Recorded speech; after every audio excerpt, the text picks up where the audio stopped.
how to score high on in medical genetics, basically. So this is quite. Let me just start the slideshow. Okay. So this is quite an important series that MOKSH is conducting because having an idea of scoring high on each subject is really going to be useful for you in USMLE because questions are distributed according to subjects. And I'll explain what I mean by that. But let's quickly start the session and feel free to put any kind of questions that you have in the chat box. So when I said that like all kind of topics have a particular weightage in USMLE, so this is taken from USMLE official website. So you can see, okay, so the slide I think so shifted a bit.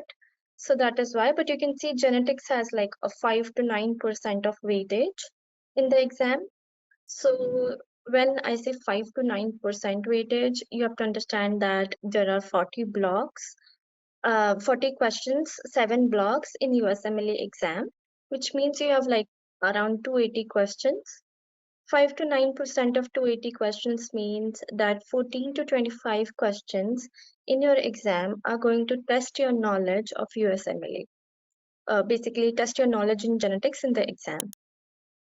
So now I personally consider such sections as make or break sections because if the topics have really limited amount of concepts that you're supposed to know, and if you know that, it's like free marks for you in the exam because there are surely going to be questions on them, and these kind of questions kind of increase your score, or if you are looking at the exam in pass fail manner, can make you pass or fail.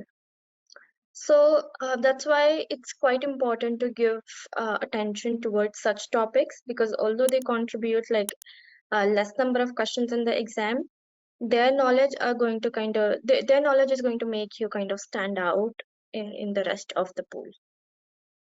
So given that there's 5 to 9% weightage of genetics in USMLE exam.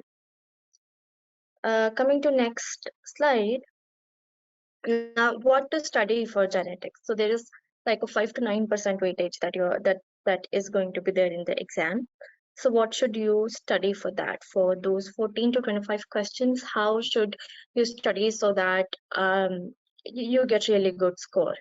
So what I did again was like I took the syllabus of genetics from official USMLE website, and this is how it looks. So these are the two topics that are relevant to genetics that I found while looking at the syllabus. So there are certain things that you're supposed to know.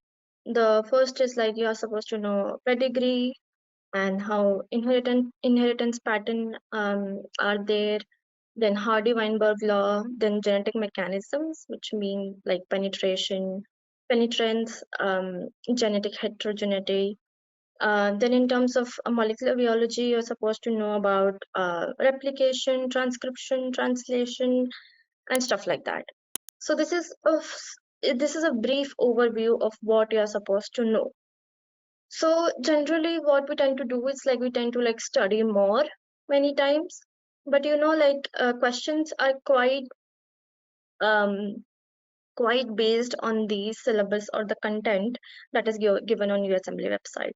So you do not need to go ahead and know more or learn more, but you should be very strong with these concepts that they have mentioned on their website. Okay, so this is about the content. So this is what all you need to study the for the genetics in step 1 exam. Now what I have done, the way I have done this presentation is like we will be going through the high yield topics that you should be studying for genetics. I won't be kind of teaching them. I will be just telling you what you need to study. And then we will be going through some important concepts that I will discuss with you that are important for genetics. So now coming to high yield topics. So I want all of you to kind of take a notebook and make note of all of this. We are not going to study these topics, but we are going to make a comprehensive list of what you should be studying and what you shouldn't be studying. So you should know important autosomal dominant diseases, autosomal recessive diseases, and X-linked diseases. You should know name and the pattern of inheritance of important autosomal dominant, autosomal recessive, and X-linked diseases. And I'll tell you why later in the presentation, how questions are asked based on the inheritance pattern. I'll explain in the later part of presentation, but you should be very thorough with the important conditions and their pattern of inheritance. That's the first high yield topic.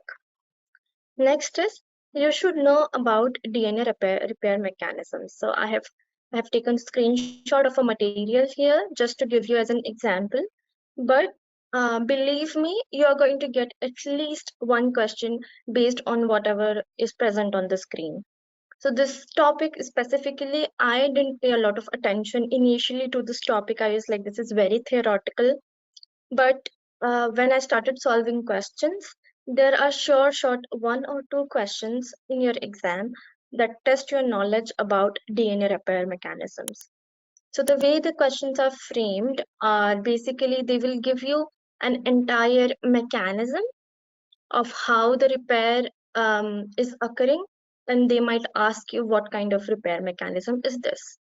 Um, or they might ask you like in which disease this mechanism is disrupted. So they may completely theoretically describe mismatch repair and then ask you about a disease where mismatch repair um, is kind of affected.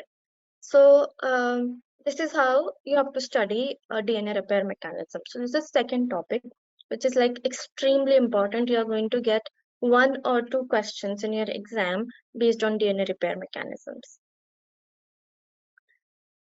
Next is knowing mechanisms of replication, transcription, and translation. We have been studying replication for quite some time. I think so. The first time I got introduced to replication was like in 10th standard or something somewhere. But this still forms a very important topic of learning as well as for exam. So you need to be thorough with this diagram, which you see on my screen, this first diagram, and anything can form a question in this diagram. But if you understand this diagram perfectly, you're gold. You're gold in your exam. You do not need to worry. You really do not need to know anything more than this diagram, but you should understand everything. Like what is leading strand, what is lagging strand, what are all these kinds of enzymes that you can see, what role do they play, and all that thing. But whatever is given in this diagram, if you are like strong with that, if you understand that, you are good to go. Then about transcription and translation. So again, this is quite an important topic, and there are several questions on splicing, specifically splicing mechanism, where is splicing defective, in which conditions do you get splicing problems and stuff like that. So you should be thorough with splicing basically. So the first thing I told was replication. You should completely understand the mechanism of replication. Second, you should understand mechanism of splicing. Next high yield is translation, that is mechanisms of making protein. But honestly speaking, although this is like a complicated topic and things like that, this is a little bit less high yield than translation, transcription, and splicing. You should still understand the mechanism, how it is occurring, and stuff like that, because generally speaking, anything can be asked in the exam. However, if you understand the basic mechanisms of translation, you will be able to answer the question. This is slightly less high yield than transcription, replication, and splicing. But still something that you should know, you should understand, and you should read and have somewhere in back of your mind. So the topic that we talked right now is translation. This now coming to this is like extremely important, which is like various ways of genetic inheritance. So what all these terms are. Like you should understand, like you do not need to know word to word, but you should understand the definition of each of the terms that you can see on my screen. What is codominance? Where is codominance expressed? What is the variable expressivity? Where is it affected? Incomplete penetrance, pleiotropy, anticipation, loss of heterozygosity, dominant negative mutation, linkage disequilibrium, mosaicism, locus heterogeneity, allelic heterogeneity, heteroplasmy, diparental disomy. So all of these are like super high yield. You will get again like at least one question out of these genetic terms. Like it will be there somewhere in some question, and you need to have knowledge about what these things are. Then imprinting, although like a different topic, I have still included it here because it's again a new term that you're supposed to understand. So with all of these, imprinting is again an important genetic mechanism that we are supposed to have knowledge of. So you should, so again I'm repeating, you should understand each of these terms means. You do not need to memorize their definition, but you should clearly understand what is meaning of heteroplasmy, because a question will be framed where they would have explained heteroplasmy maybe, and would ask you what kind of genetic mechanism is this. So you should be able to understand that this is heteroplasmy. So basically, like actually speaking, these are the high yield material for USMLE. So I will be repeating that again. So this is like inheritance pattern. So first important topic is inheritance pattern. Second important topic is DNA repair mechanisms. Third important topic is replication, transcription, splicing, and translation. Next comes genetic mechanisms. Like as I mentioned, you should understand what they mean, and you should understand um, uh, you should understand the conditions in which they are affected or they are expressed and things like that. So this was about high yield material. If you know this much, you are like good to go. Thanks for watching. Please give a thumbs up and subscribe for more.